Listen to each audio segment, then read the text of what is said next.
Hello everyone, my name is Catherine.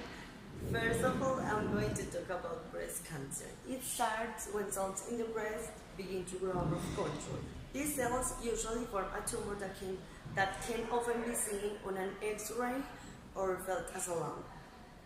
I found in TikTok India a man who has a technique to save women's lives. This man created a new sensor technology which should not involve any pain or any radiation. This sensor can take the test in just 5 minutes and its cost is much lower than a mammogram. Myung Shah is a computer engineer and the co-founder of UE Life Science Inc. The name of the sensor is iBreast Exome. Breast cancer begins in the duct that carry milk to the nipple or in the glands that make breast milk. It occurs almost entirely in women, however, men can get breast cancer too.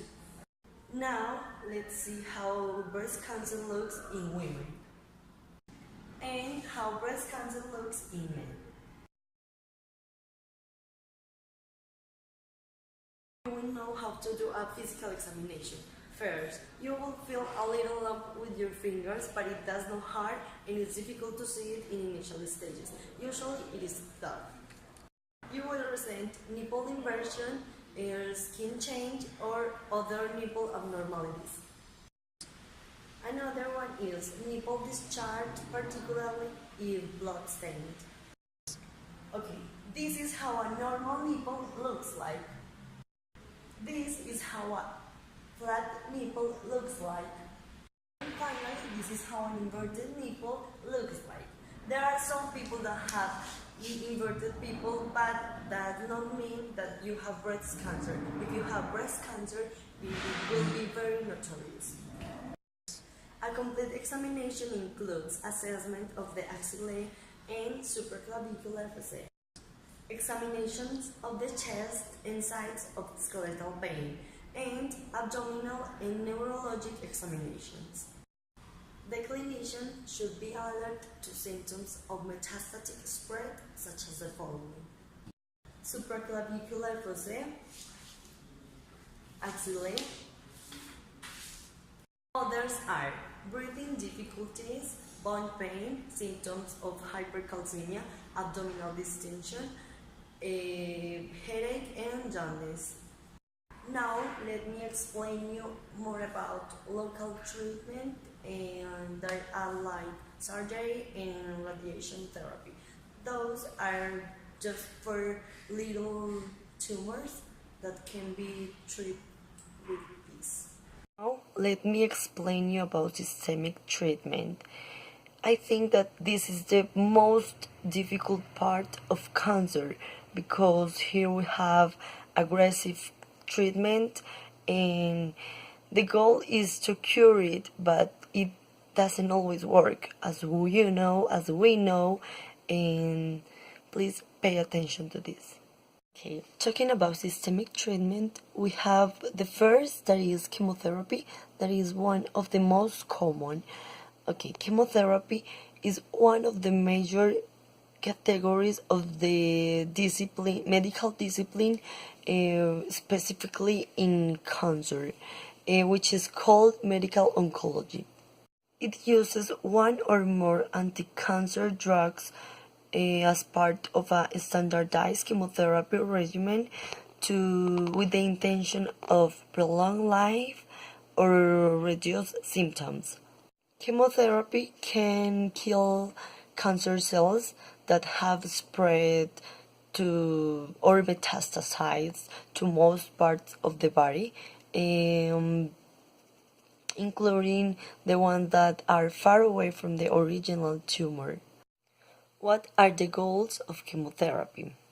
The principal goal is the cure. As we know, a lot of experts, a lot of scientists have been looking for a cure and a specific cure for cancer, but they have never found anything. So, in the first place, we have the cure.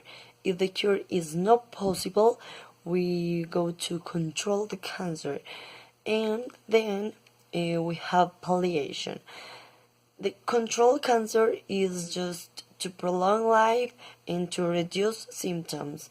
All of those are cure and control and palliation are to reduce symptoms. And finally, we have palliation. Palliation is when we can do something else for that person, and the cancer have metastasized, and it's just to reduce symptoms. Palliation is just to stop the cancer. Is when we can't do anything else, when we don't have another chance to save that person. Is just to stop the cancer, and that's it about palliation. Okay, now let's know about side effects of chemotherapy. We have fatigue, nausea, hair loss, loss of appetite, and vomiting, fever, headache, diarrhea, skin change, and mouth sores. Are those are the most common, and the others that are very serious are bleeding or bruising, infection, and low blood cell counts. Now I will tell you about another systemic treatment that is called target therapy, in this case for breast cancer. Target therapy help the immune system to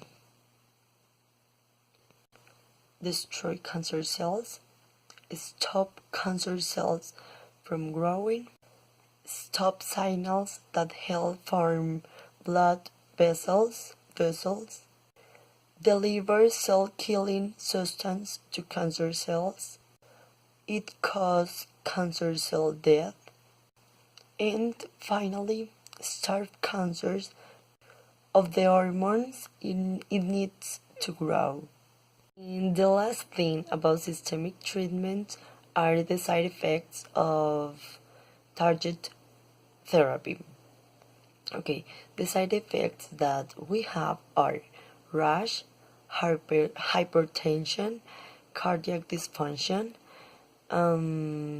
fever, headache, nerve damage, thinning hair, depression, stroke, bleeding,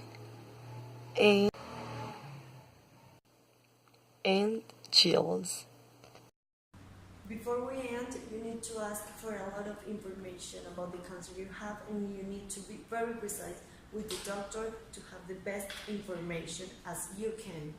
For example, here you have the most common questions, or maybe the most important questions that you may ask. The first one: where is the cancer located? What is the stage of the cancer? What does that mean? You always have to ask for what does that mean, because doctors usually have a technical speech. You probably will get confused. Has the cancer spread to my lymph nodes or other organs? What are my treatment choices? What treatment do you recommend and why? What risk and side effects should I expect? How will we know if the treatment is working? Finally, thanks for watching. I really hope that this short video will be really helpful for you to know more about breast cancer. Thanks for your attention.